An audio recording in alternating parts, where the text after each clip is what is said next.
Yep. Okay. Well, good evening, everyone. I'm excited that you are here, especially given the weather. We had quite a few people sign up, but I'm not surprised that we're a smaller group tonight. So thank you very much to all of you for making the effort to come out. My name is Ilka Riddle, and I am the director of the Center for Excellence in Developmental Disabilities.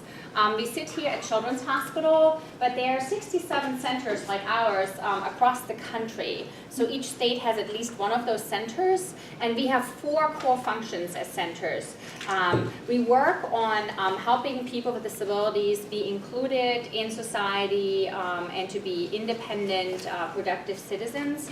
And our 4 core function, how we do that is we do some research, we do information dissemination where we get information out to people with disabilities, family members, but also get information to professionals about the needs of people with disabilities or resources that are available. We also do interdisciplinary training where we work with professionals that either work in healthcare settings or in communities or in state agencies on how to better serve people with disabilities. And then we do community services which includes collaborations with community partners and also community training. So what we're doing tonight falls within the community training, information dissemination, kind of 4 core functions that we have as a UCEDD. You all, when you came in, could pick up a lavender sheet. That lavender sheet gives you a little bit more information on what UCEDDs do, how they are structured. And the other side gives more specific information about our UCEDD and what we specifically do. And it also has contact information for us, our website, as well as our Facebook page. I also want to introduce you to Emily, who's over there. That's Emily Belts. She works at the UCEDD and she helps tonight to organize this event. So if you have any questions, you can come to her and she can help you out. I also wanted to make sure that you all had an opportunity to sign in when you came in, that you had an opportunity to pick up the handouts that were out there, and that you were also able to pick out the evaluation sheet that we have. So at the end of the session, it's really important that you fill that out for us and just leave it at your seats so that we have the feedback from you guys on the sessions. We'll just go straight through as a whole session, so we're not going to do any bathroom breaks or anything like that, or food breaks. Certainly you can always get up and just pick up some food in the back. The restrooms are when you go back out where the elevators are, you pass the elevators. After the elevators you can turn right, there's a hallway, and then again to the right there are the restrooms. You can't really miss them once you make that right turn. Let us know if you need anything. This is going to be a very interactive session, so you're actually going to try out some applications. David will demonstrate some, we'll do some videos, so it should be a really great interactive sessions, and certainly we would welcome your questions at any time. So to get you the most out of this session, I will turn it over to David in just a second after I introduce David to you guys. David O'Hara is the Chief Operating Officer of the Westchester Institute for Human Development, which is also a University Center on Excellence in Developmental Disabilities, just like our UCEDD. So it's one of our sister UCEDDs in the country. He's also an Associate Professor in the School of Health Sciences and Practice and an Assistant Professor in the Department of Pediatrics and Community and Preventative Medicine at New York Medical College. He authored and co-authored several successful federal, state, and local grants in research, training, technical assistance, and program development. For the past several years, he has pursued research interests in health disparities of individuals with intellectual disabilities. His current research and work focuses on the potential of innovative information, communication, and social networking technologies to promote the participation of individuals and families at risk in the systems of care developed to address critical health, developmental, and family support issues. I'm really excited that David is here today and has joined us. He did an earlier session this morning and he will do another session tomorrow. So I'm really excited to have David here and help us better understand how we can use smart technology in the cloud to improve health outcomes for individuals with disabilities. Thank you, David. So I'm going to show you some videotapes, I'm going to show you some applications on iPads, and we're going to feel free to ask questions and ask me to explain things in detail as we go along. So feel free to break in. What I want to start with is an example of where technology... Hello, my name is Gino. I lost my voice after a stroke when I was 12. I read in the newspaper that you help people with voice problems. Can you help me find my voice again? That was about 10 years ago. Gino wheeled himself into our offices using the slight movement he had in the fingers of his left hand. That was all the movement he had from the neck down to power his chair up to our assistive technology suite, with a piece of paper in his hand that basically said just what I've had you listen to. At that time, we would have been giving him choices that involved a device that was about a third bigger than this and at least 10 times heavier than this. It needed a special mounting on his wheelchair and cost $7,000. Today, the same functionality exists on an iPad. It's called a program called Protocol to Go, and it's $189. So that's what smart technology is doing to the world and its potential for people with a range of disabilities to find applications that will enable them to deal with functional issues, communication issues that they have, or find supports if they've got cognitive disabilities for things that they need to plan for or do on a regular basis that they can't do without some supports. And so we're going to be looking at examples of that tonight. Our institute is the same kind of a place as the one that you have here in Cincinnati, but it has a slightly different history to the one that you have here. And we've always played a big role in piloting innovative service models for people with disabilities. And so this is the kind of thing that we do a lot with. We started using this technology for people with progressive neurological diseases, so people with ALS, Lou Gehrig's disease, who are going to lose all function over time and eventually would lose their voice, but still had their brains fully intact. And that was Gino's issue. Gino, although he was now fully physically disabled, his mind was fine. And so from the age of 12, when we first got to know him in his early 50s, over 40 years, well, almost 30, 40 years, he had not had a voice. Nonetheless, he completed his high school diploma and he got an AA degree from the local community college, all with the ability to use the fingers of his hand and write with left-handed. So when we set him up with a communication device, you can see it's got a keyboard there, and all across the top is a word prediction feature. When you press a button, a different display of words show up so that it can make communication pretty straightforward. And now he uses this device, and he can have conversations with whoever he wants, because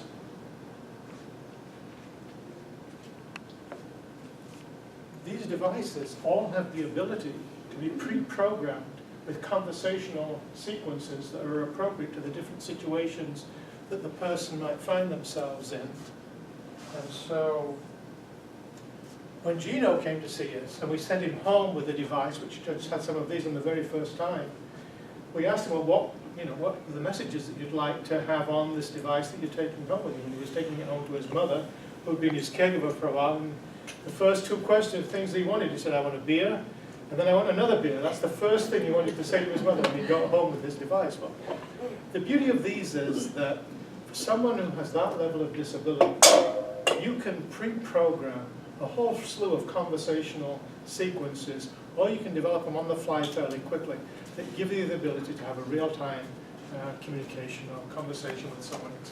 And you're talking about something that in the life of a person like that is of no consequence really in terms of the cost. We're looking at the potential of these to play parts in the lives of people who need them for particular purposes to come down to around $15 a month for both the hardware and the applications that you would need to support particularly medical issues, your ability to communicate with your doctor or follow a wellness program. We're looking at that kind of a shift in both the cost and the convenience as a result of these smart technologies. So why is it that Medicaid will only pay for the $7,000 device and not for these bypass? That's changed. That has changed. What you need is it all depends how you write up the justification. And Medicare, for those of you that know about paying for durable medical equipment and the rules that you have to follow to make it qualify as a medically approved expenditure, the rule used to be that unless it was just dedicated to one specific task, like helping with communication, they wouldn't pay for it. So they wouldn't pay for something that could do a lot of things. They'd only pay for the big box that costs A $7,000. lot of things that do one thing. That's right? gone. Yeah. That's gone. You now just need to know how to write up the justification, describe the situation, and now they will pay for these kinds of devices. That has changed within the last 12 months. That's a very recent change, and it's made this stuff really doable. So everything that you'll be hearing from us in terms of how we're using these for health is designed to be able to put these into the hands of someone with applications on there that can help them. And I'm going to talk about a specific health example in a minute. Use it to maintain wellness or achieve a better health outcome in a particular area, all within the per month benefit cost that an insurance plan will cover. That's our goal, to build it in so that there's no exceptional cost to having this in your life. And once you have it, then it can cover many, many different things. What I'd like to do is show you a little video now that illustrates what we have been as an organization in helping create better futures for people with cognitive disabilities. And then I'm going to be illustrating the ways in which technology can benefit that going forward. But first, there's a whole, you don't get to fully benefit from technology if it's not used for the right purposes. And so a lot of our agenda in the way that we're setting up applications on these kinds of devices to support people with cognitive disabilities is designed to support them making decisions for themselves, making choices for themselves, being more independent. And I'm going to show you how we're developing applications that are designed to prompt and coach that. But first I want to give you a flavor of who we are as an organization and what we have been and what we do. And since you know Mitchell, you'll enjoy this one.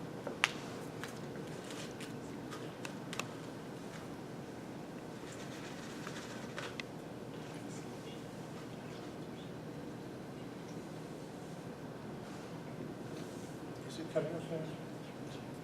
We've lost this. Oh, here we go.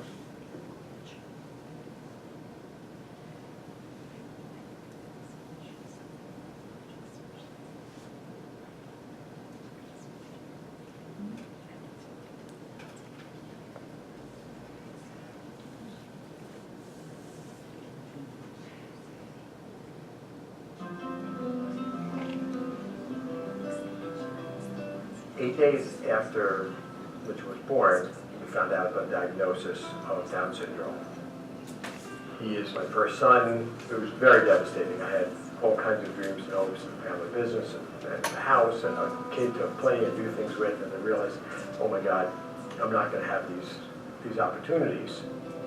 At 6 months, we heard about this program that started, the UCUCEDD, and we went down there. They just started working with them, and we said, oh my goodness, maybe we will be able to do things.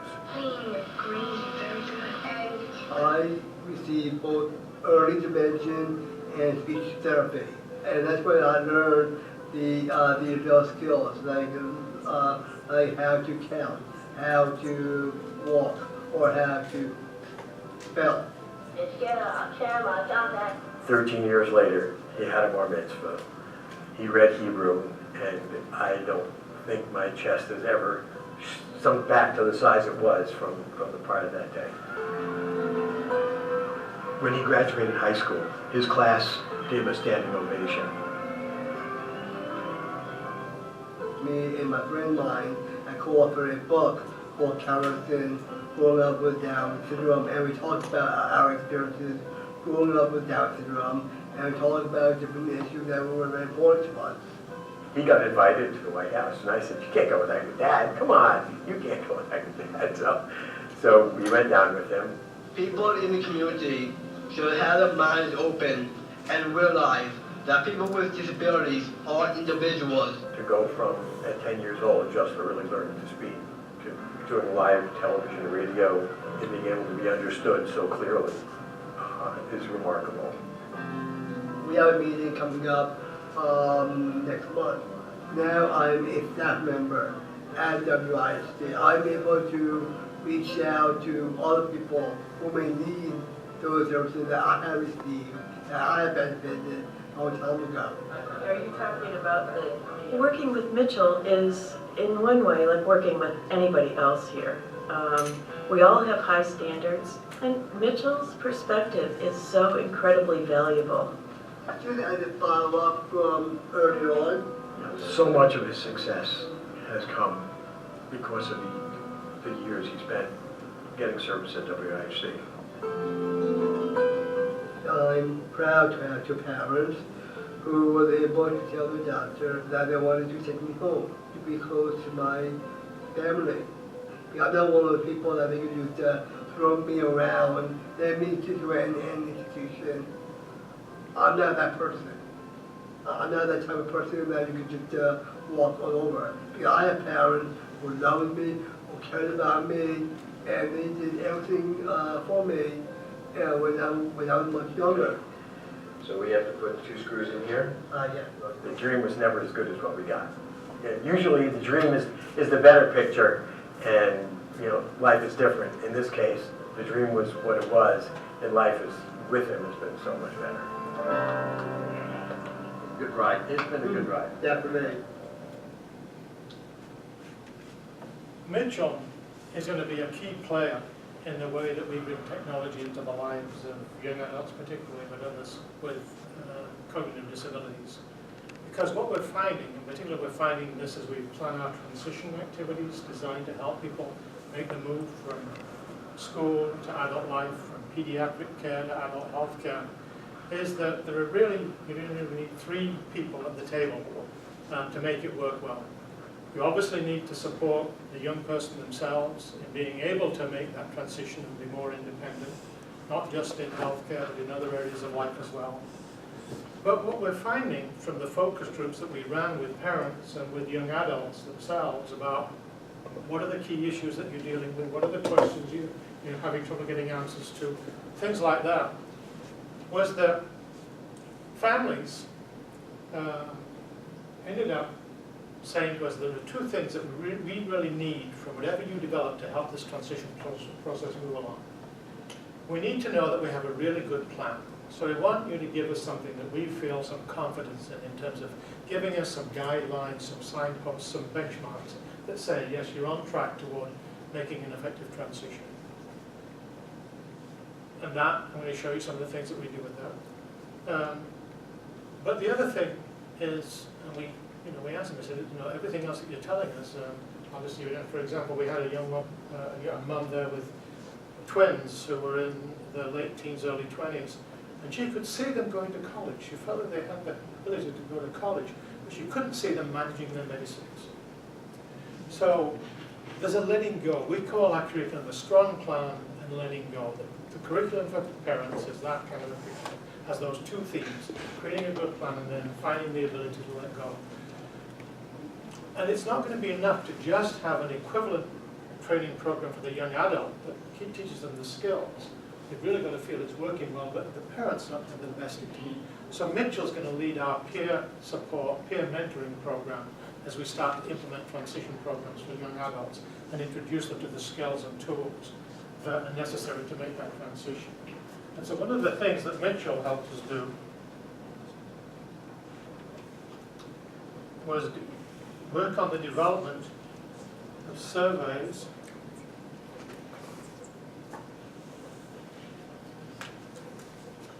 remember how to do this, it's coming. There we go. One of the most valuable things that we felt we could do to move this whole process along of helping people make effective transitions to adult life, young adults, is give them the ability to say for themselves what's working and what's not working in our lives. Whatever kind of a service plan they're in, what do I like about it, what don't I like about it? I don't know if you're familiar, are any of you familiar with the National Core Indicators survey that happens? So, one or two of you. There is a national survey that goes on across all the states almost in the US now, in which people with disabilities, people with cognitive disabilities, are asked to say, how do you find the services that you're getting? The way those services are designed right now, they're paper and pencil kinds of surveys, and you have to have some minimum literacy ability to engage with them. And so typically, a proxy, a parent, a caregiver, someone else is asked to complete the survey for the person. The person may be there with a disability, but usually it's a proxy-driven survey process. We've taken issue with that, and we've said if you really want these surveys to reflect the issues that the person themselves is concerned about and how they're experiencing things, we have to create accessible surveys that they can complete themselves. And Mitchell was a part of a process of completing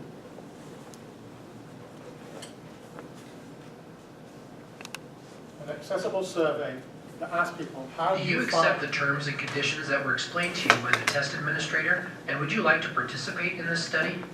How do you find your daily life? How do you like where you're living? How do you like the friends are? You have those kinds of things. So we took that national survey, took some questions, and turned it into a survey that was read to the person and gave them choices about the answers to the questions, and I'm going to demonstrate to you now. So the consent process was read to the person, and this is all part of showing them, and then we had they could read.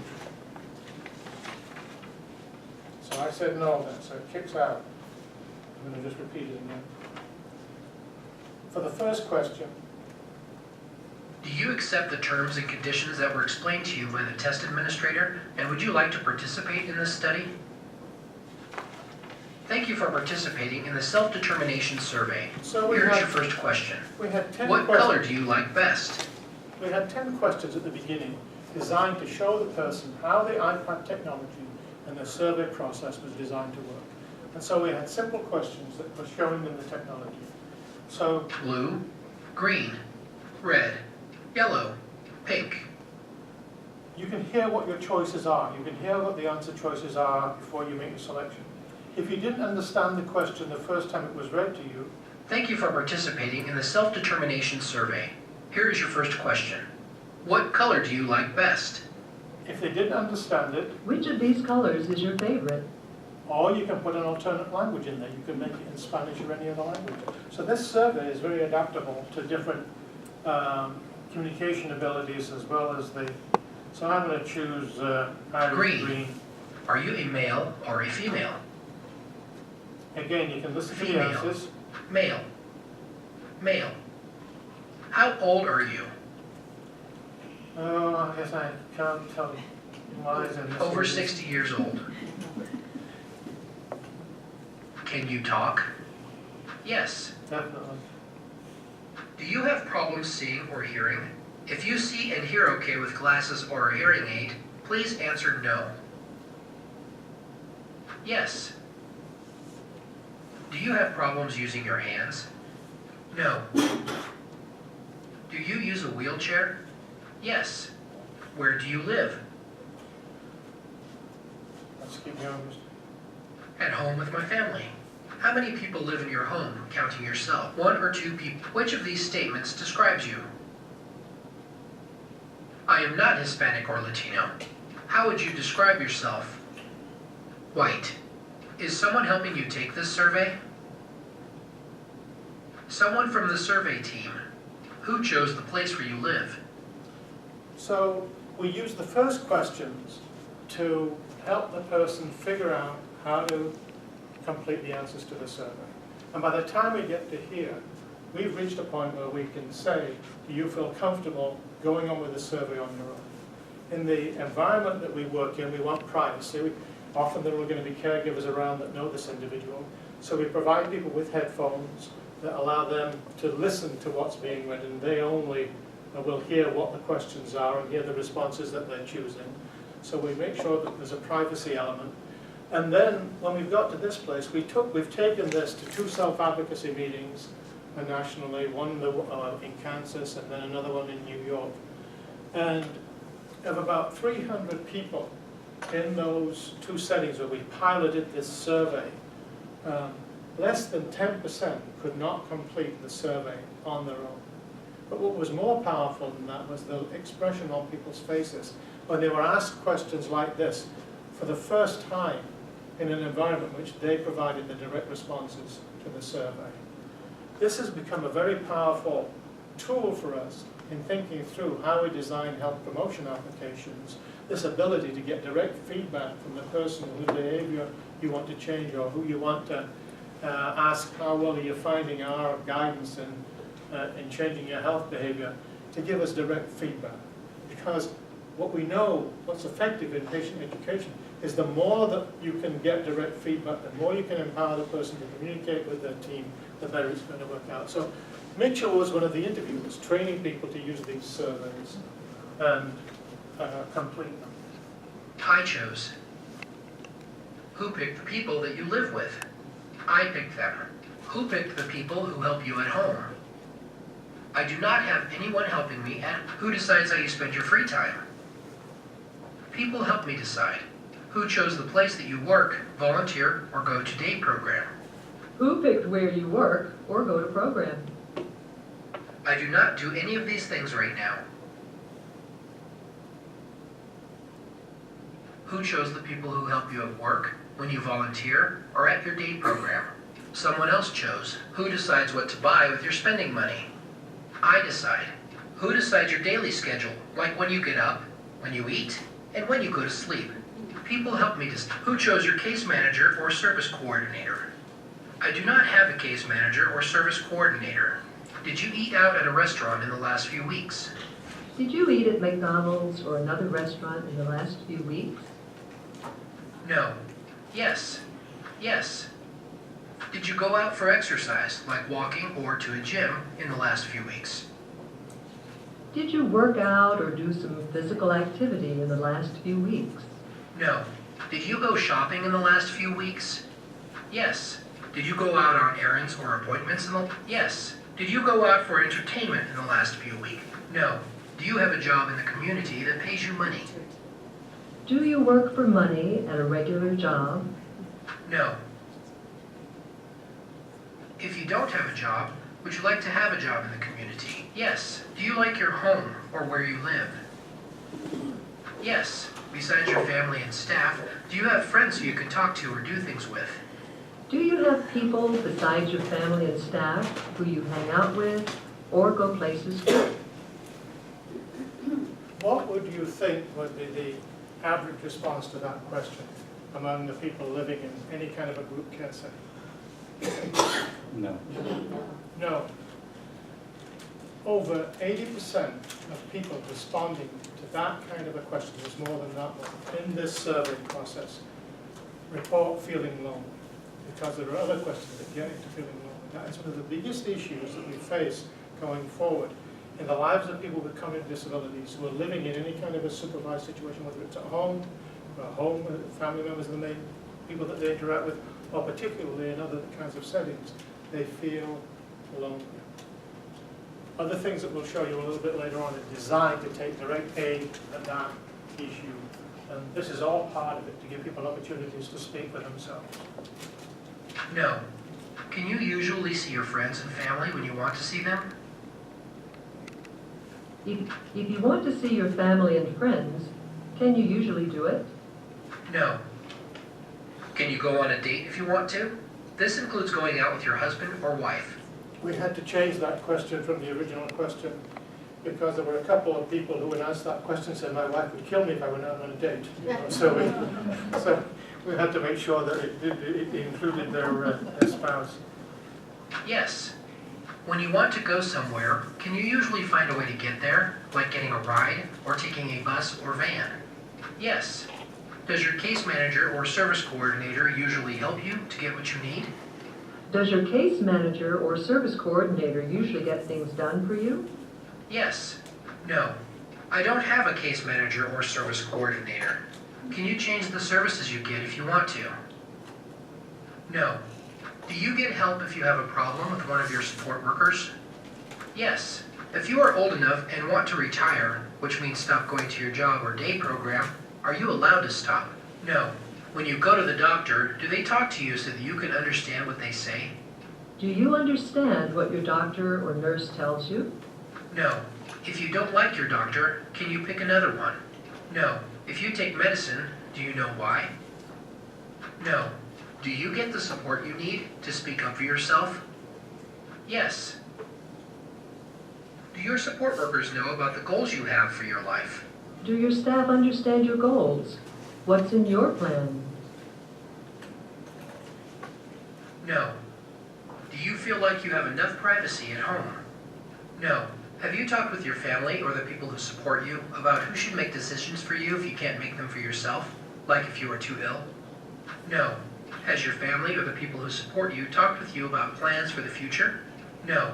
How did you decide on your answers to these survey questions? How did you answer the questions? Someone else told me. Congratulations, you have completed the survey. Thank you very much for your time. Please press the Survey Complete button to close your survey. So we took this to the self-advocacy conference, and we gave people little stickers that showed they completed the survey. And I think we hit almost everybody by the time we finished, just because they, we just found this a really great opportunity. There were people, one woman went away, we had someone from Nebraska there, and they'd been working with these iPads, and they'd taken this survey, and the whole group of people from Nebraska had taken the survey on this iPad. And then we heard from them when they went back to Nebraska, whatever agency they were with, they all ended up with their own personal iPads after that, because we were showing other applications as well. So it became a real game changer. But what we do then at the end of this is there's an opportunity for the person, like Mitchell, who's watching the person complete the survey, decide how much support that they needed, or to just indicate that they were the person helping them with the survey.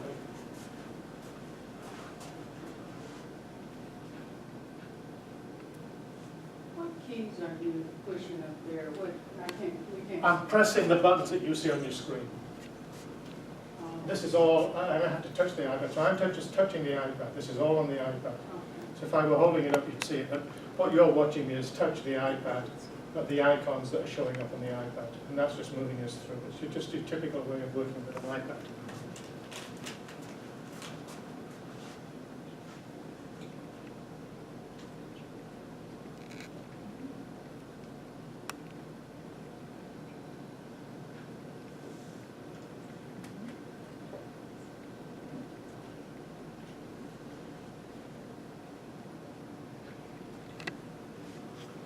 So we have taken that technology and taken it into two other areas besides this, where we felt it was really important that we know what the person themselves thinks about the services that they're getting and how well they're meeting certain goals for them. The other, I'm going to show you a little bit later on, the CAP survey. We're a major healthcare provider for the people in our area. We provide a lot of adult health services. We want to become their medical home. If you want to become a medical home for people, that's a government-designated classification, and you have to meet certain standards. And one of those standards is that you have to provide direct feedback from the patients that are using you for services on their experience of services. So we took the same kind of a survey designed to get that information from people using a clinic or a private doctor's practice, and we turned it into the same kind of an application that you're seeing now for the National Core Indicators Survey. And we had the same kind of success with that. We did it as a research project. We took an existing survey, we turned it into this software application, and in 2 weeks in our own clinic we had about 90 people who completed the survey, and only 3 could not tell us directly how their experience of going to see the doctor was that particular day. We're building this technology into a lot of the things that we want to see people with cognitive disabilities to promote self-direction and choice and decision making, to find out if it's actually working. Because what you're seeing here, you saw me type in at the end, the person lives in Ohio and their age. That was all the identifiers we wanted to distinguish one survey response from another. But in a Wi-Fi, in an environment as we are here, where you're using the wireless or the internet as a means of, of working, if you're looking to the company, we can send the results of those surveys directly to our computers back in our office and collect them without ever having to touch a piece of paper or handle any of the data that's being collected. It all comes in electronically, it goes into our database, and it is analyzed, and we get the results displayed. So what we're showing here is one of the most economical ways of doing surveys like this, and at the same time we're showing that we can create surveys that people themselves can respond to. And we want to use that in many different ways as we seek to explore the possibilities of technology like this to create different opportunities and lifestyles. So let me take you to another little video clip for a minute.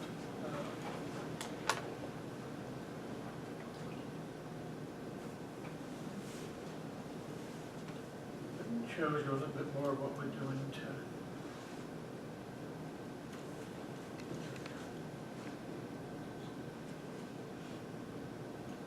this is great. I like this.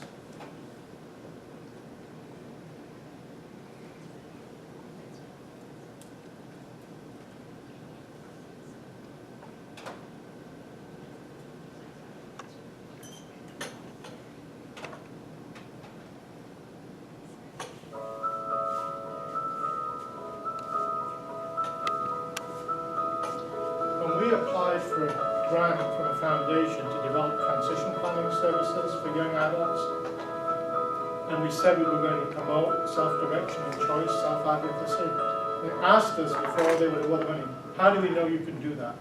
And we sent them this video to show them how we... I want to say something that was told to us when Ellie was about 7. We went to this neurologist, and he said, Mrs. Finkelstein, you should place him, because he'll never even tie his shoes. Hi, I'm Ellie, and I'm a graduate of Project Search. The purpose of Project Search is to get young adults with disabilities ready for work, and the main goal is work. It's a one-year program for students in their last year of high school.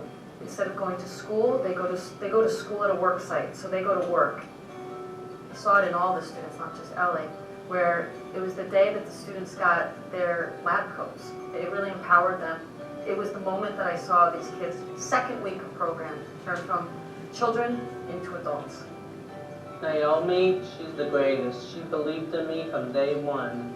You know, that word belief is the difference between what the neurologist said and him going and finding his own job. Ellie actually called me yesterday to tell me that he had applied for a job. He says, and I just went on my own. I don't need no agency to find me a job. He came out of search really feeling, I can, and then these are the tools I have that make me can.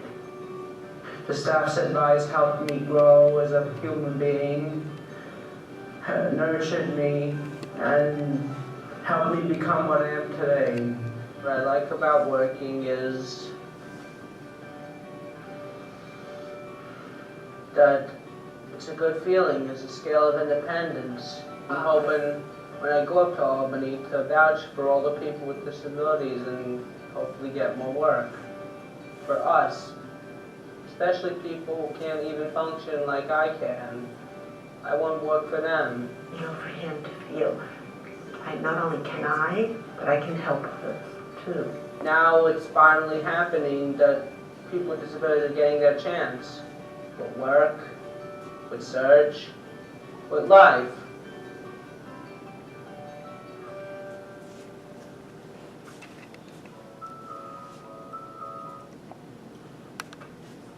Are you familiar with Project Search? It started here in Ohio, so you must know it. You know how critical this whole approach is.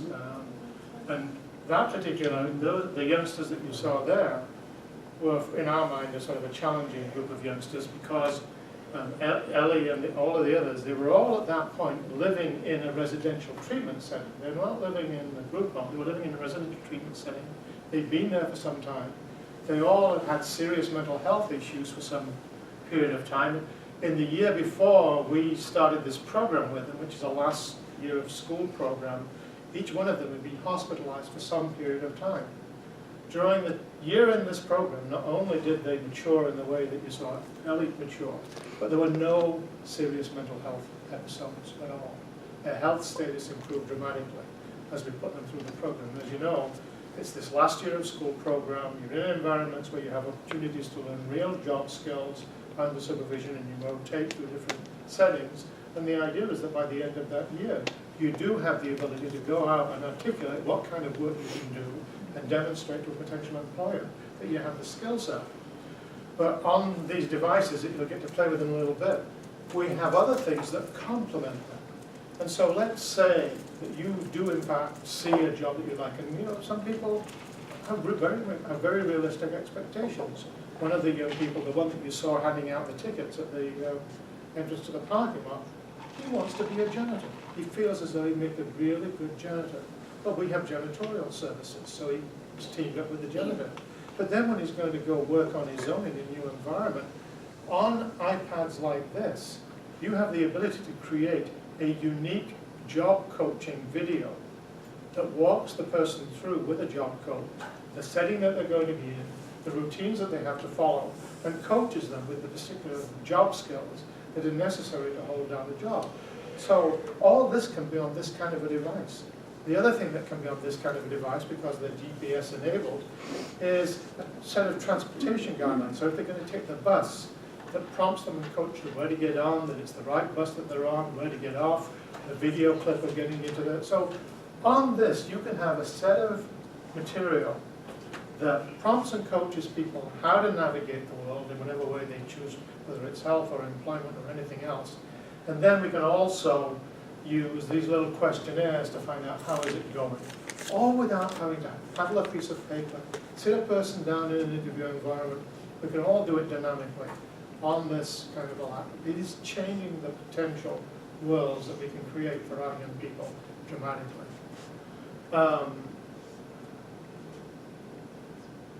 No, I was probably past it, was the other video. You saw the other half of the family, the other part of the family in the other video. Those of you that didn't come in early enough missed seeing our therapy dog, who was in Dougie daycare today. In the previous video, you saw our CEO talking to Mitchell. Do you remember that? Well, that's my wife. So she's the CEO and I'm the CEO, so you know what that means. I get to do everything that she tells me to do. It's one of those honey-do situations, but in the environment. So we've had a long partnership putting this together and had a lot of fun. But having the therapy dog there sort of leavens things a little bit from time to time, which we need. I'm going to do a couple more little things like this, and then I'm going to let you look at some of the specific applications on these and just play with these themselves, so you can see how they come together. Because we can demonstrate just how you can use them in different ways. David? Yeah. So, question. Oh, I'm sorry. Yeah. Sorry. I was just curious, how successful have the graduates of your Birthright Search program been in finding jobs after graduation? 4 out of the 6 for us have jobs by the time we finish. 4 out of the 6. It's just, 100%, it's 1,000% better than anything we can afford. And you remember that these were youngsters who were in a residential treatment center. They were not even in a regular track. They were not living at home with families with that kind of background. These were people that had to mature in all sorts of different ways during that time with us. But we just, we were a good environment for us. As part of the issue, we just had a real ability to create some good experiences from them. But Naomi, the person that you heard talking from our staff, absolutely nailed it in terms of treat them like adults, have expectations of them as adults, and you get the behavior that you expect. It's the same whether you've got a cognitive disability or not. All of our teenagers, the more you ask them to be mature, the better chances you have that they might be mature. I have a question, I'm sorry. How did you probably have an application, but how did you determine what they would like to do in that last year so that they're prepared to go and get a job? We have a range. How does that person, that disabled person, get whichever thing that he's going to like or we create a range of different job opportunities. So they don't just do one thing that whole last year. They do a variety to see what they like. Right. We rotate them through 3 different settings because you want them to get used to changing from one supervisor to another supervisor and learning how to get along. We want them to experience job coaching in different environments. You really are consolidating skills rather than training them for a particular job in the year. But during that time, they get to choose which ones they want to try. And this is all like in-house, in one building? On the campus. So you aren't actually sending them out to different jobs? There aren't companies involved to help you? The cafeteria is run by a private company on campus. The janitorial services are run by a private company. And then there are other jobs that are part of either the medical center, the medical college, or our own institute. So we try to have a nice range, and we try to have them experience the typical kind of work environment as far as we can. I mean, it's the project search model. It's And exactly we have what's that started. here too, so if you're interested, I can give you the contact information for Project Search. They sit here at Children's Hospital. Okay, yeah, because he's sophomore and I'm just like, where am I gonna go with this? Projects, what? It's Project Search. Project Search. Yeah, like just like searching, search.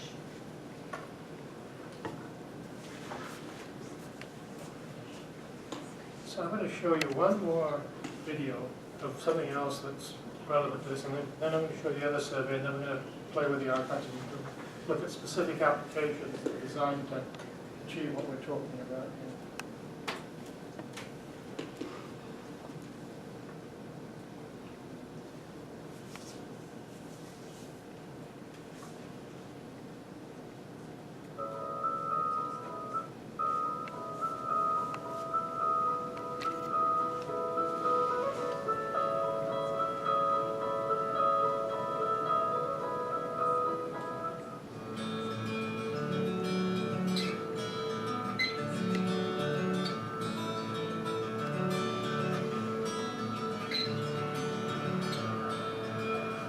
Why do we go to college? We go to college to gain skills, to become productive members of society. For most students with disabilities, they go from high school to some sort of supported adult program, and they never get that opportunity to find their own independent path.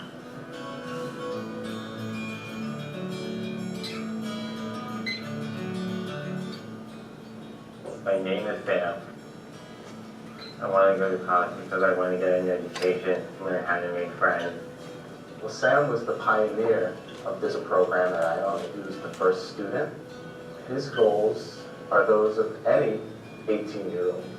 It's to get out into the adult world, to move out of our parents' house, to get a job, and to be happy. You have a college working with a high school, working with an adult agency, working with WIHD, with us, to provide that assistance. Can you describe a typical day at Iona? Walk over from my house to Iona, go to class, take 2 classes, and do some extra work. We're working on social and adaptive skills, basically how to integrate into college life. I think colleges have a tremendous role.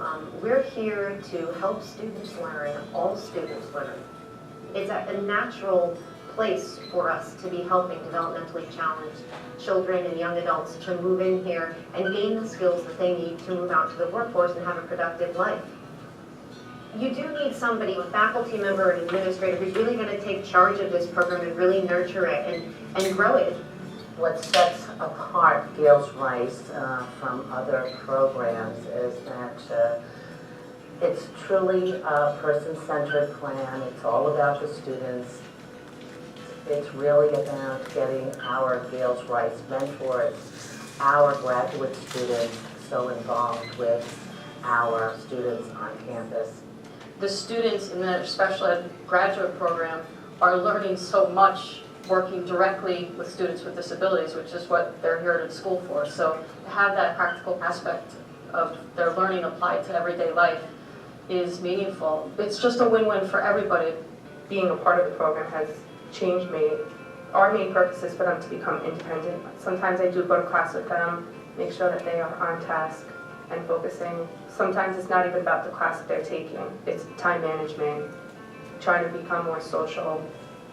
I want to make sure that they succeed. Nick is working at the libraries. Why do you like working? So I can get somewhere in life. I can try and get a job in the future. And I feel more independent. At my internship, I work at the Wellness Center. I'm learning everything about health and how it is and what is important about it. To be included on the campus of an integrated community within New Rochelle, it's a completely different way of thinking of what's possible. We're also college students. You know, we're still in school ourselves, and they know that, and you know, we have class, we have homework, and I think that because we're similar to them, they respond to us. Everybody's in their, you know, early 20s. This was their age group. We made sure that they all had iPhones so that they could start getting involved with what everybody else was doing. I think it's eye-opening for the whole campus community to see all of the students in their classes, at their activities.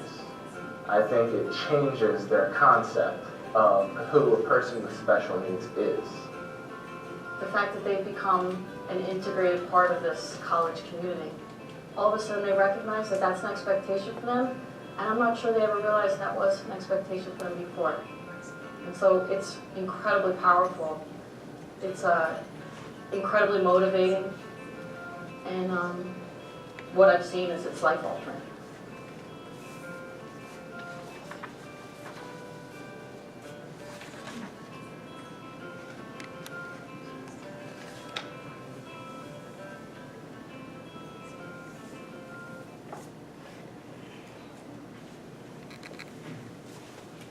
iPhones. I mean, it got 2 or 3 seconds, but that's what you're thinking about in terms of the technology. iPhones, the ability to use text messaging if you're in the ability level that these young people were, the ability to use Facebook and other kinds of applications to have that kind of interaction, to have a social life. That's the other dimension to this. I mean, those mentors, you saw what they were like. They were terrific people, the people that were the mentors of those young people.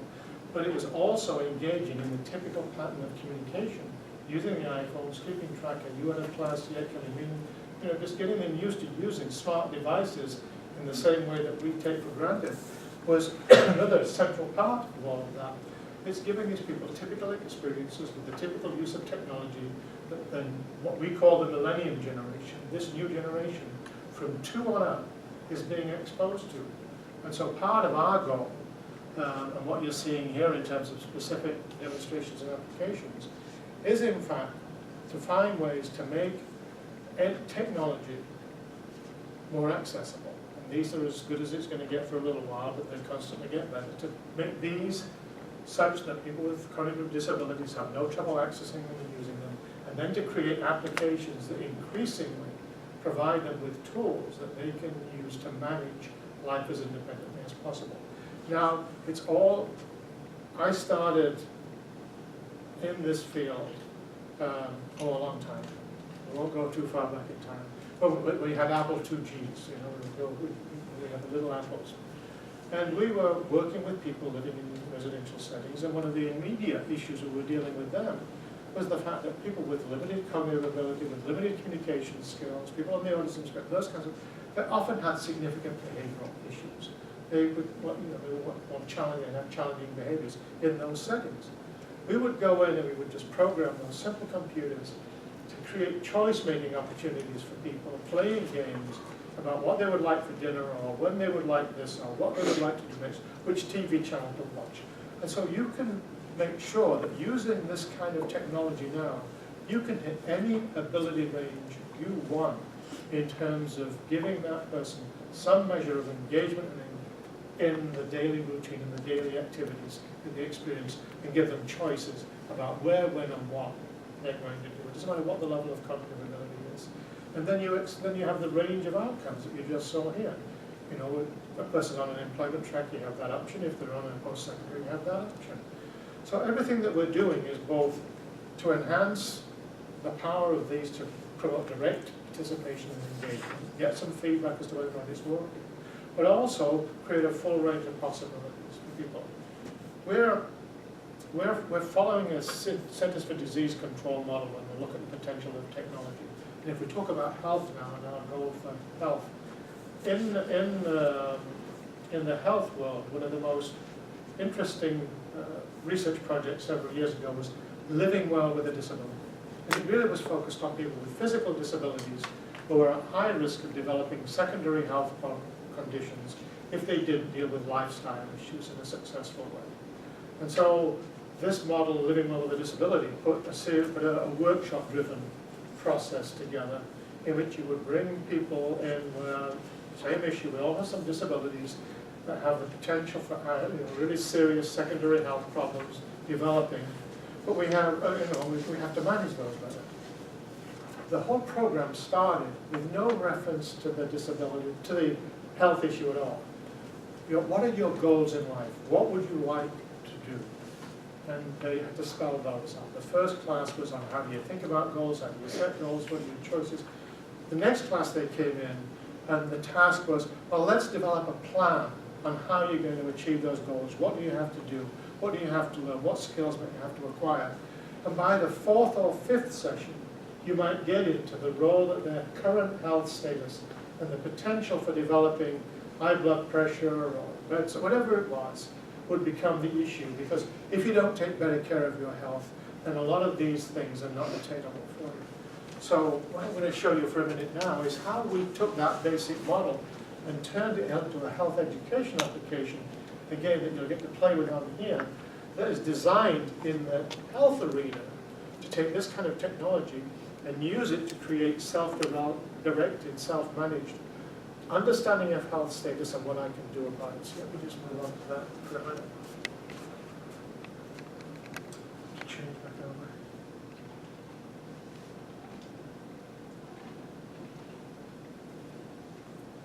This is great. I like it.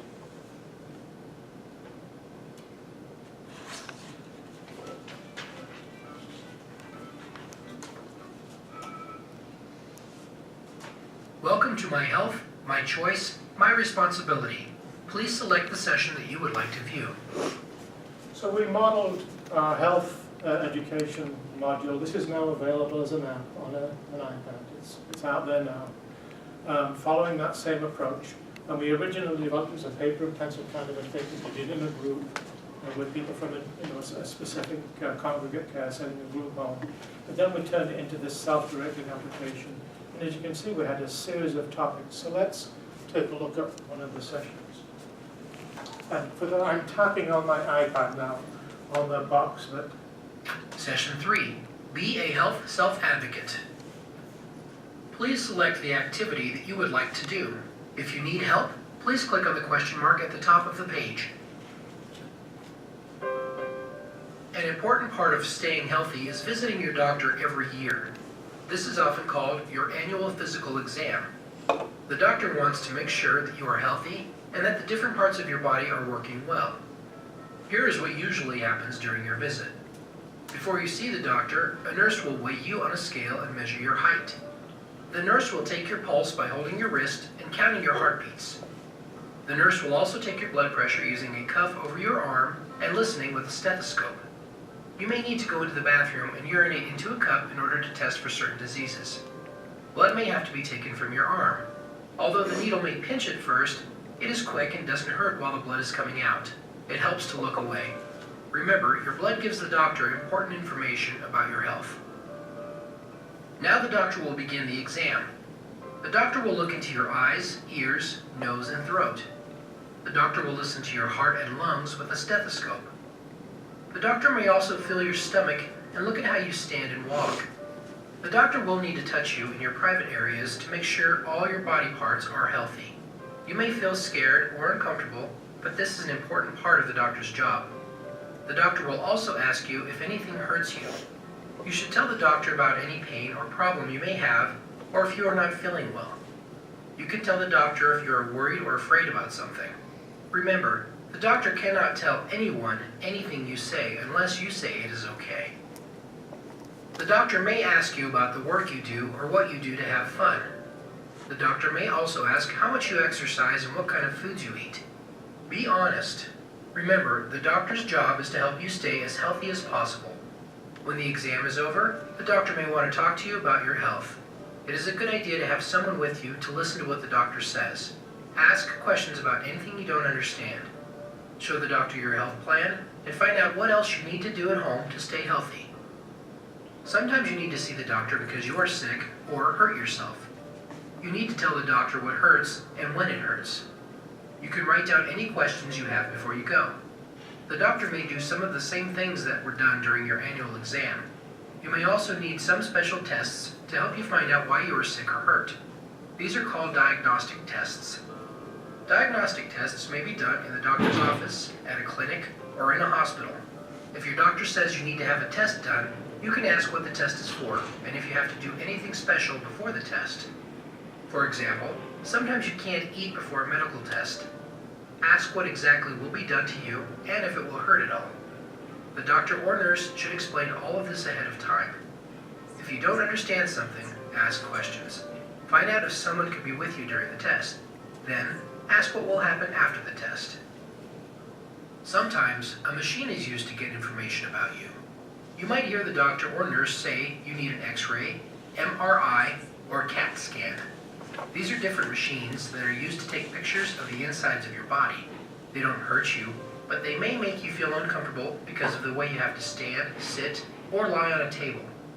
You have to stay very still, which can be a hard thing to do. You usually have to undress and put on a special gown first. The person running the machine will give you directions on what to do. Ask questions if you do not understand what is happening. It is important to stay calm and relaxed. Try to think about something that you enjoy. Sometimes you will need to take medicine to make you feel better. The doctor will give you a prescription that you will have to bring to the pharmacy where you will get the medicine. It is important to take the medicine as often as the doctor says. You may already take other medications. Let the doctor know if you are taking medications that other doctors prescribed for you. You need to take all of them. Each one is helping you to be healthy. It may help you to buy a pill case at the drugstore to help you remember when to take your medicine. The doctor may also tell you to do certain things to help you feel better. For example, you may have to rest in bed or drink a lot of water. You should write down what the doctor tells you to do. The doctor will also tell you if you need to come back for a checkup. If so, you must make another appointment. Let the receptionist know your work, school, or day program schedule so you can make an appointment for a time that is good for you. Write down the date and time for that appointment.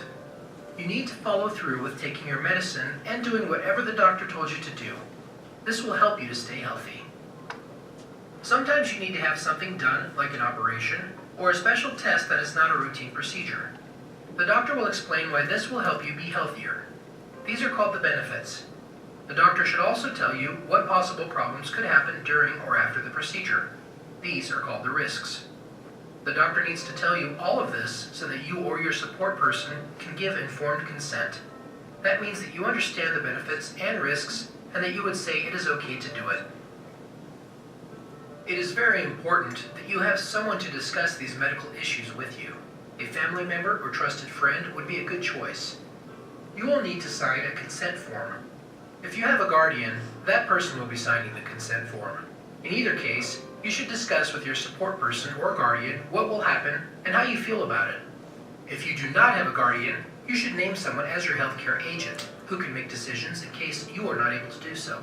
For example, while you are under anesthesia during surgery, the doctor may decide to do something different and will ask your agent to consent.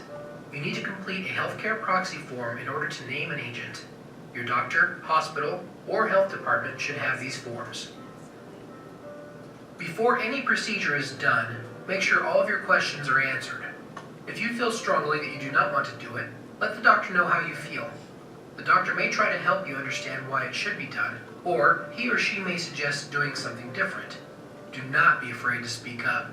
Sometimes it is hard to talk to doctors or nurses because they are very busy. That is why it is helpful to write down what you want to say and then read it or show it to the doctor. You can also ask questions that you think of during the visit. It is important to know that the doctor cannot tell anyone anything you say unless you say it is okay. So be honest. It is okay to ask the doctor to speak directly to you. You may also ask the doctor to draw a picture to help explain anything that you do not understand. It may be helpful for you to tape record what the doctor says. Ask the doctor first if it is okay. Listen carefully to what the doctor says. When the doctor finishes speaking, it is helpful for you to repeat what was said to make sure you understood everything. This is important if the doctor told you certain things that you have to do at home to stay healthy. It is a good idea to have someone with you who can also listen to what the doctor says. Then, you can also talk with your support person about what you need to do. Before you go to your doctor's appointment, it is helpful to think about what you need to bring to the doctor's office. Think about what you would like to tell the doctor and questions you would like to ask. To help you remember these things, you can use the form called My Medical Appointment. On this form, you can check off what you should bring to the doctor's office. For example, it is important to have a list of your medications and your insurance card. You may also need a check, credit card, or money. You might want to bring your health information form if the doctor doesn't have it already. There is space on My Medical Appointment to write down why you are going to the doctor.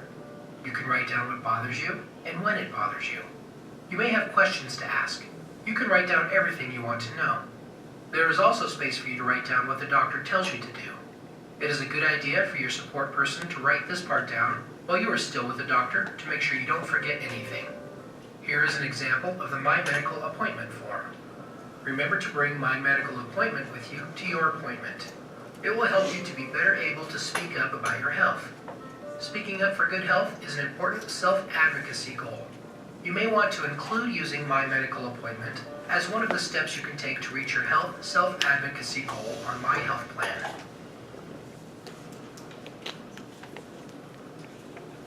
Now that was version 1 of that. I'm going to let you play with things for a little bit, and then we'll talk. We're now on to version 2 of this, because that was a lot of content to take in, and it wouldn't work. It worked when we were doing it in a group environment where there was a coach with it and you can handle it, but it's too long. So, these cost money to create, so we've left this the way it is until we've got some new funding to go to the next one. But we're going to use something very similar to this that you're looking at here. If we're getting the money, we've got a funding proposal into the National Institutes of Health Institute for Dental and Craniofacial Disease, designed to create something similar to this, specifically to help a person with a cognitive disability, a young person with a cognitive disability, understand why it's important to clean their teeth regularly. And so we're going to take this basic model with a little video clip, but much shorter than this, that says, this is why you clean your teeth regularly, this is what a difference it can make in your life. And then there'll be another short video clip, and this is how you clean your teeth properly. There'll be a demonstration of what it takes to clean your teeth properly. And then there'll be another video clip that they won't see, but will be embedded in the application. Because the beauty of this kind of technology, this kind of smart technology now, is that they have alarm clocks built in there. And you can tell that alarm clock to turn on and do various things with this piece of technology whenever you want it to. And so what we will have set up in here is, when would this person like to clean their teeth? How many times a day and at what time of day? And we will customize an application specific to them that has the iPad turn on in the morning or in the evening at a time that they've chosen, and it will say, Jane, you told us you wanted to clean your teeth after supper tonight. It's now time. You need to go into the bathroom and get your toothbrush and toothpaste, and then click the next button, and there will be a 2-minute tooth cleaning application that will pace them through the 2-minute tooth cleaning experience. The beauty of this technology then, we've applied for research funding, so we have to demonstrate that it's successful. And so we'll be looking at a lot of the things that you saw with that long educational piece, and we're breaking it down into smaller segments. And then we'll be using that survey questionnaire model that you saw to present people with questions to see, did they get the message? Did they understand? Can they give us feedback that yes, it was their choice of times? So we can ask all sorts of questions. We're dealing with the cloud now.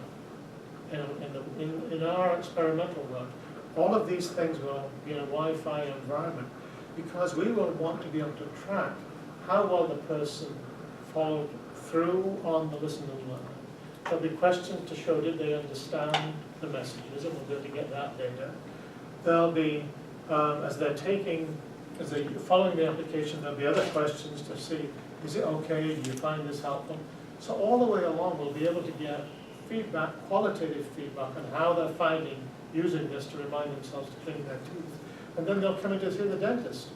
And the dentist will do a baseline before they start, and then they'll follow. So we're hoping within the course of about 6 months, if we get funding, that we'll be able to show that this kind of a patient education module can take people with a range of cognitive abilities and give them tools that will allow them to understand what they have to do to promote their health, and then follow through on a targeted program that is specific to them in complying If that works, the next one that we're going to go after that will be diabetes self-management, because that is one of the most frequent chronic health conditions among people with cognitive disabilities. People with cognitive disabilities are 6 times more likely than the general population to have type 2 diabetes. And some colleagues in Ireland have been working on a modification of their diabetes education self-management program for use by people with cognitive disabilities, and we're going to put it into this kind of a setting and then try it out and see if we can, and again, a range of abilities, so it won't work for everybody, but where it works, for people who have limited communication skills or literacy ability, we're going to see if we can actually promote better self-management and achieve them better compliance with the basic measures you would use. So this is powerful stuff as it goes along. I'm going to pass these around. I've got 4 of them, so if you can just find your way to groups, because I want you to play with that other survey yourselves. We've got the survey on here. I'll probably the 3 of you. I'll put one for this table here, and one for 2 of you. Get to the survey. We have other visual things. They've all got passwords on them. Oh no, they don't. This one's fine. The list should include all the items you need to buy. Use a shopping cart or basket when shopping. They help you carry your groceries. Grocery stores have products on shelves on both sides of the aisle. Walk down the aisles to look for items on your grocery list. When you find items you are looking for, put them in your cart or basket. Some products are found in special sections. The dairy section has products like milk, cheese, and butter. Well, we just did all this on the The meat department has products like pork, beef, chicken, and turkey. Some products are kept in the... Please tap the topic you would like to view. Fast food restaurant. At a fast food restaurant, your food is ready for you as soon as you order it. A menu board I think they all know that one. shows prices What do you want? you can order. Cashiers type your order on a computer and tell you how much to pay. Then the cashier puts your food on a tray. Yeah. Do you mind? No, absolutely. Please tap the topic you would like to view. Oh. Expression. I wonder what that one's about. Oh, that would be good too.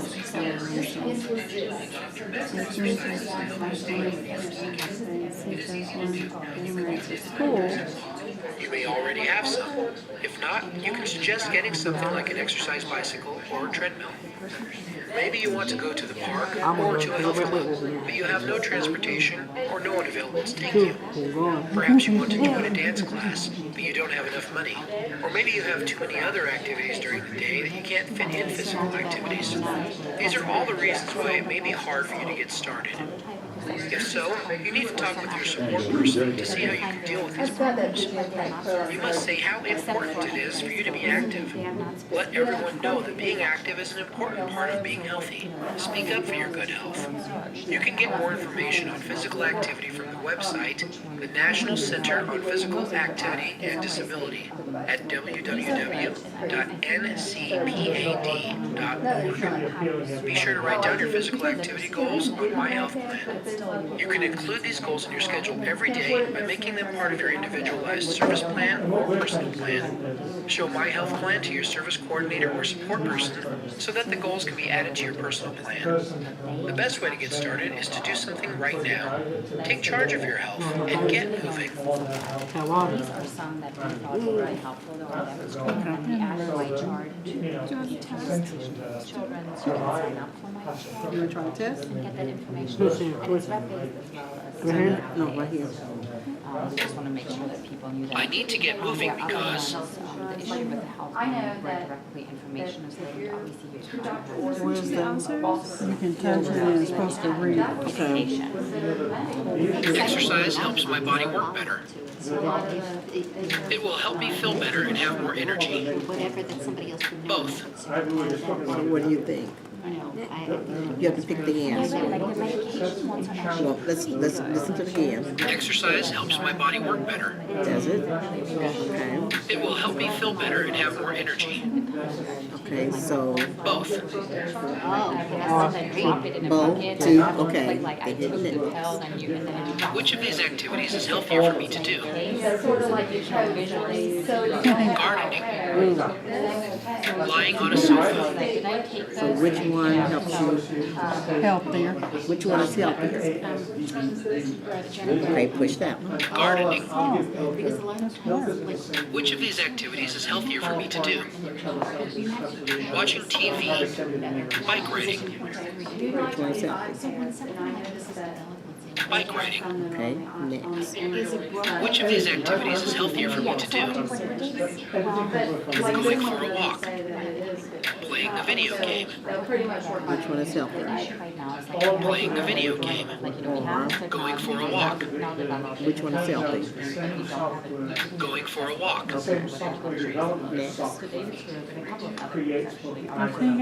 Which of these activities is healthier for me to do? Taking an exercise or dance class. Staying in bed. So which one should it be? Taking an exercise or dance class. When I don't feel like exercising, He exercised a lot. So let's repeat this when I again. don't feel like exercising, one way to get moving is. Did you hear that? What are they talking? When I don't feel like exercising, one way to get moving is. Ask a friend to do something with me. Go back to bed. So which one is healthy? Ask a friend to do something with me. If I don't have transportation to an activity in the community, I should. Because they didn't ask which one is healthier. You made that screen. Ask my support persons for help with the problem. yes, it's there, but we're not. Stay home and do nothing. That's like you're telling you, everything is If I don't have transportation to an activity in the community, I should. So if you don't have a ride, you should do what? Stay home and do nothing. Ask my support persons for help with the problem. Ask my support persons for help with the problem. An important health goal is watch TV all day. Put physical activity into my weekly schedule.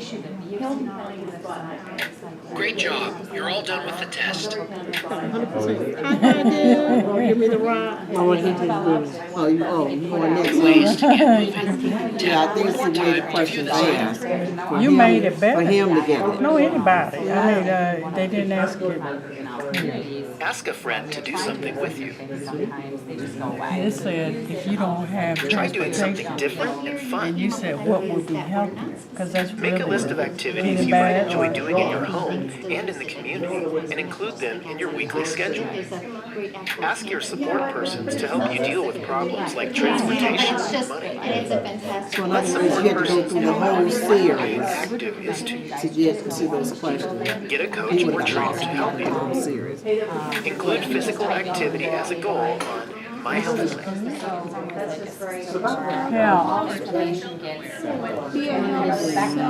Yeah, that's what he did. 3.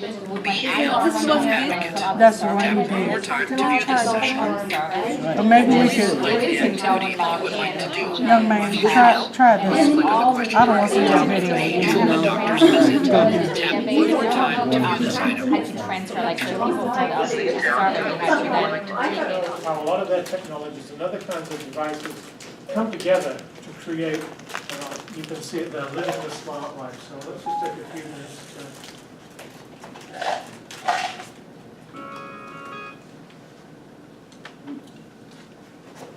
Oops.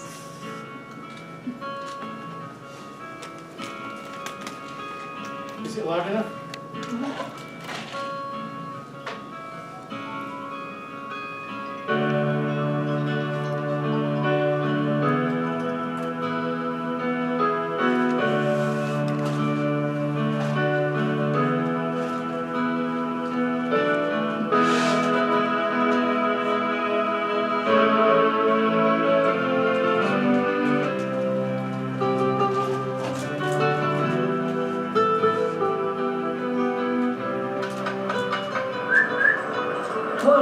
Time to go home.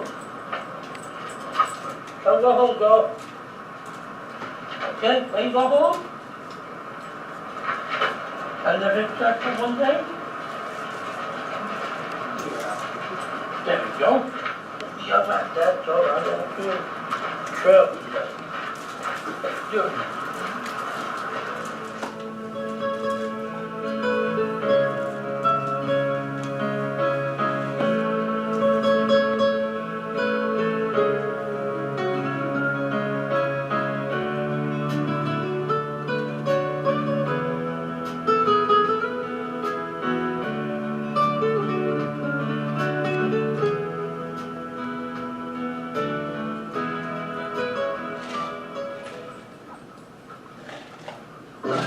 Welcome home, Rusty. Your apartment is secure. Take it easy on. Come on, Rita. Come on, Rita.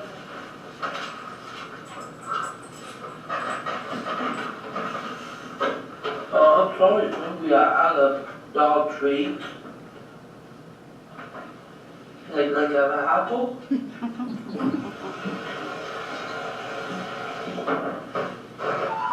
You have new email from Cindy. I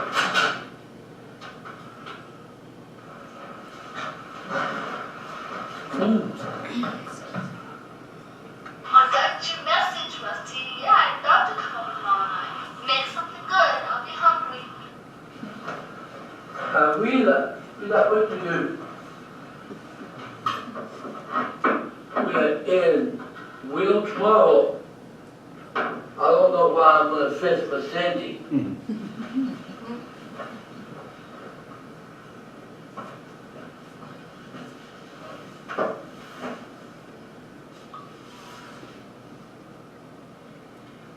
Hey, Uncle Rusty. Hi. Hey, Mom. It's for you. Bye.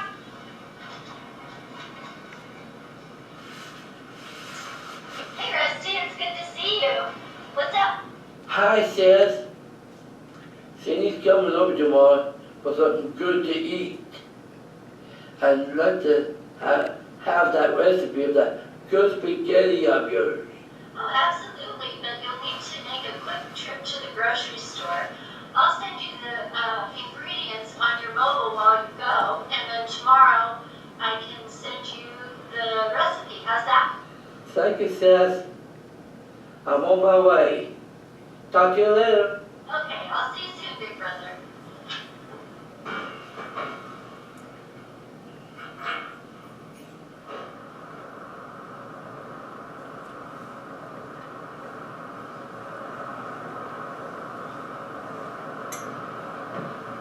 Safety alert. The stove is on. What?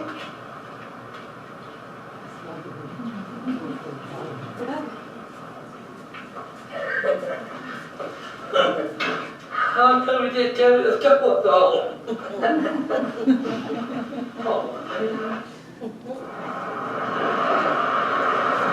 This is hard. Your phone call. This is hard. Touch me. Hi, sis. Hi, Rusty. I just sent you the shopping list on your mobile. Thank you. I'm on my way to the store. Sounds good. I'll do the boys for me. Oh, okay, I will. They're looking forward to going to the movie with you next week. See you later. Goodbye.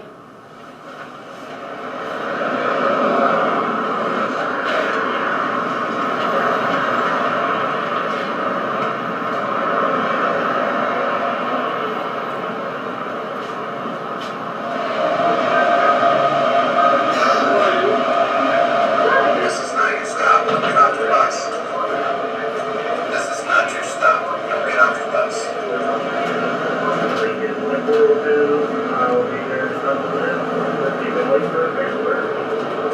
Okay, it's time to signal your stop. Okay, it's time to signal your stop.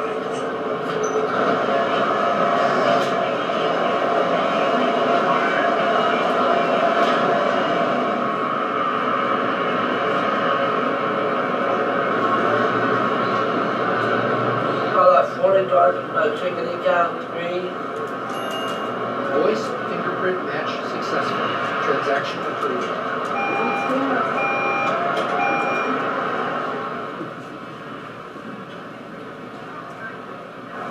Here's the shopping list. Press next to start. 1 jar of spaghetti sauce as shown in the picture.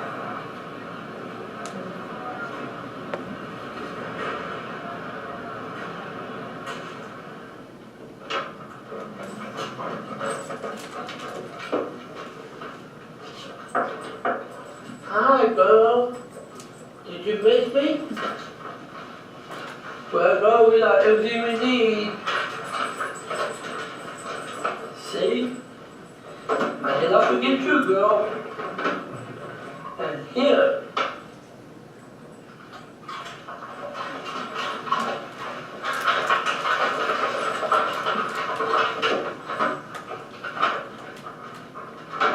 Well, girl, I think that you just place cleaned up. I think the kitchen and the bathroom, and you can do the dinner.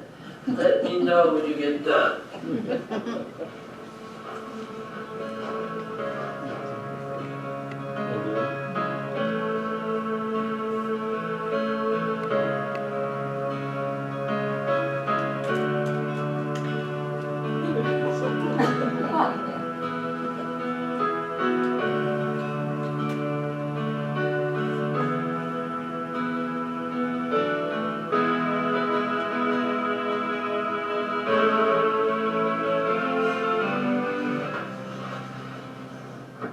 Yeah, that's a lot better.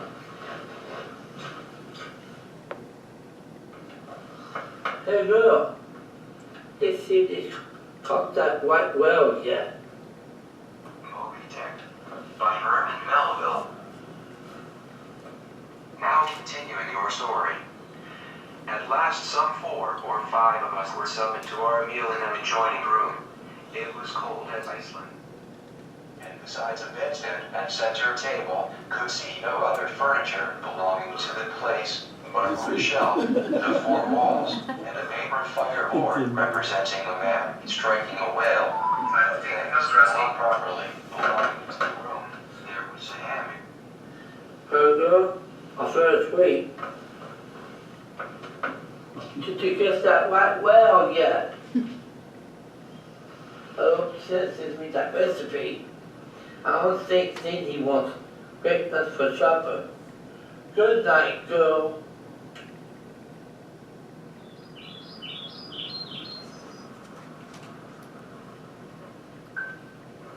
Things to do before leaving for work. Plug in your computer. Turn off the coffee pot. Turn off the lights. Take Rita for her morning walk. Well, hey there, Rusty. Hello. How you doing? Doing okay. We're out a little early today, huh? Yes, we are. Hey, I was wondering, you want to come over and watch the Packer game tonight? That'd be a good one. We got plans made. You do? Oh, okay. Oh, yeah. All right, you got a big plan made then. Oh, yes. Oh, good for you. That sounds like fun. Well, anyway, maybe next time then. Okay. All right, dude. Well, we'll see you around. Enjoy your walk. Sure, thank you. Well, off to work. See you later.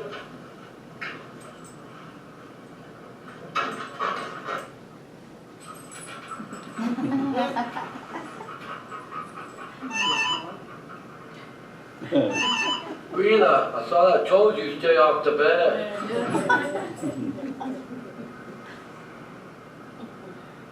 Well, it's 4 o'clock, and I'll be home soon.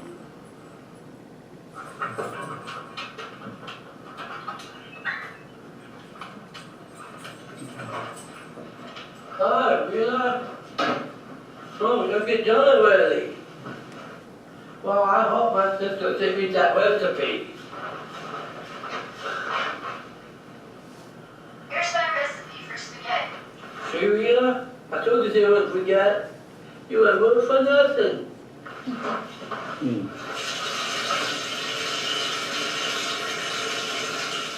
First, put the hamburger in the pan. Get out the big pan for the noodles.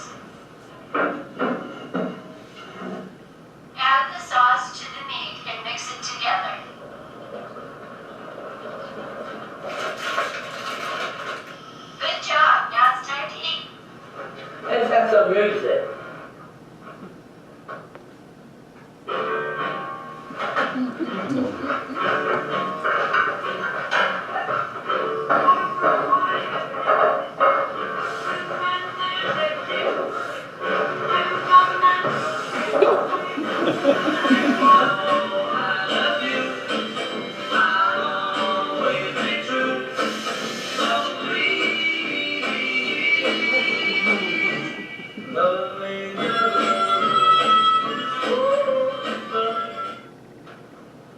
Hi, Rusty. You look really nice today and pretty too.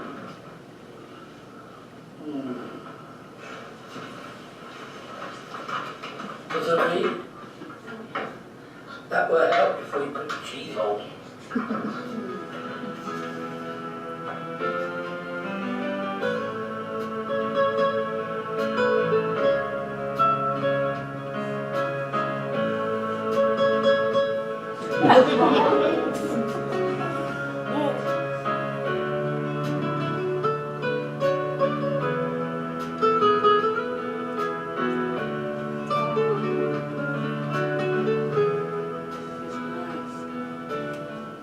Well, Cindy, I finished up in here. You should turn the picture Ruby.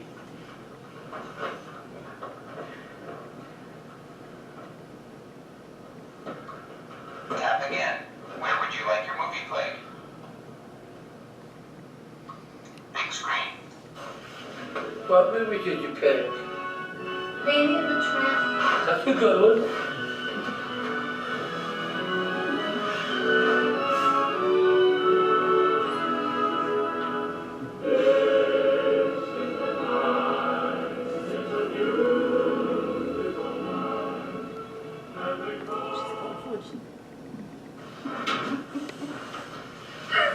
How many pretty well did that girl? Boy, I had a fun time. What do you think, girl?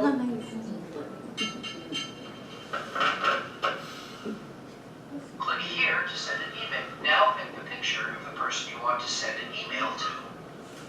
Start recording your email message after you hear the beep. Hey, Seth. Thank you for the recipe. Cindy really likes your spaghetti. Wait, what's he left to say? So I can think where I'm at.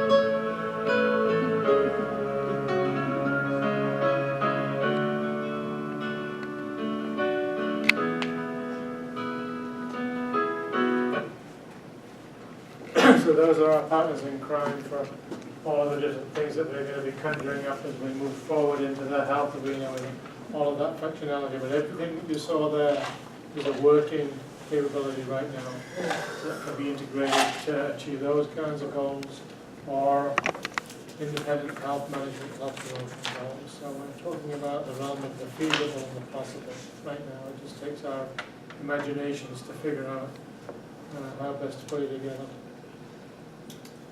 So it's working capability, but is it available to people yet? Oh yeah, this is all. Oh, really? This is all, they have this, you might have packages.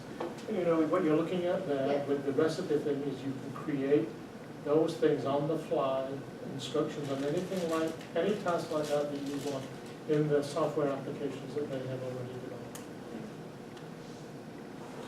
Is April a free application? They have some, but not many, because they're a for-profit business. Their living depends on creating this stuff and being able to market it. The stuff that we're talking about with them essentially will be free to the end user because we'll be using government funding to create it. You know, that's what we're doing. But what we're aiming for is the ability to take that same idea and take a person that has a blood pressure issue, is not getting enough exercise, is overweight, has diabetes, and create an equivalent daily routine looking like that, in which the same prompting, coaching, video reminders take them through a wellness program that they want to have to complement the lifestyle program. And you saw how much that promoted social engagement and independence and navigation and transportation. So, you know, we're talking about the realm of the possible. I don't know if there's any more. What goes along with this is there's a move afoot now by one of the big national entities that's concerned about the long-term issues of people with cognitive disabilities to have technology declared a right of theirs, so that you have the right to that kind of a technology to allow you to live as independent a lifestyle as possible. Because it's only through the technology that you can get access to the resources, the information, the prompting and coaching capabilities that you need to deal with that cognitive disability. It could be a TBI, it could be you know, an intellectual disability, it could be some early onset dementia, it could be almost anything that you care to name, in which is some cognitive limitation that you're experiencing. There's a lot of us have signed on to this now. There's a bit of a national campaign to really get all the key players, government in particular, to understand that access to this technology should be around. And you see it in schools now. We're working with schools that from pre-K on up are equipping classrooms with these kinds of devices. If you have a youngster on the autism spectrum in New York, you would also have a device that went into the home with the youngster, because that's the educational model that they're willing to pay for and support in New York. So it's moving fast. We couldn't have done this 2 years ago. So we're looking at what's come together in the last couple of years. It's really terrific. Really encouraging to be a part of that. So that's our show tonight, folks. Thank you. You have a sheet with a few apps that are currently available that are free. They're not specific for individuals with developmental disabilities, but they work. So we pulled some for you that are, you know, vetted ones that we think are useful. And then certainly we will let you know as some of the things, David hasn't mentioned all of the things. This morning we had a session for community professionals, and David and his organization are working on some prototypes that, you know, once they are available, we will send that information out to people and we'll promote those things so you know what's available and what's specific for adults and adolescents with developmental disabilities, you know, apps that are useful. So we will certainly let you know once they come down the pike. Obviously now that this is, you know, moving along, we will have more of those applications. It's very difficult to find them at the moment if you search for them in your iStore or Android stores. But we hope that some of the information that David shared is useful to you. Some of the apps that we gave you here are useful to you guys. And then I know that some of you had asked about Project Search. I will just send out a link to you guys to Project Search so that if you are interested in it, you can look it up and you can contact somebody there. And then certainly if you have any questions, let us know. You have our contact information. And then finally, please leave your evaluation forms out here so that we can see what your feedback is. And we thank you very much for coming tonight. First of all, it was late in the evening and it was on an evening of an impending snowstorm. So thanks very much for coming out and thanks for being with us tonight. You'll also be sending them 2 PowerPoint presentations in which we do take you through about 50 or 60 different applications that currently exist that are relevant to different kinds of issues for people.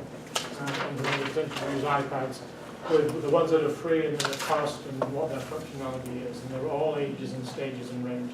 So you'll be getting that from Elka as well. So we'll give you a lot of additional information. Yes, absolutely. So you will send, I will get you one email. It's probably going to come sometime next week where we have all of those attachments of the presentations, where you have some of the apps, where we get you the information. All right.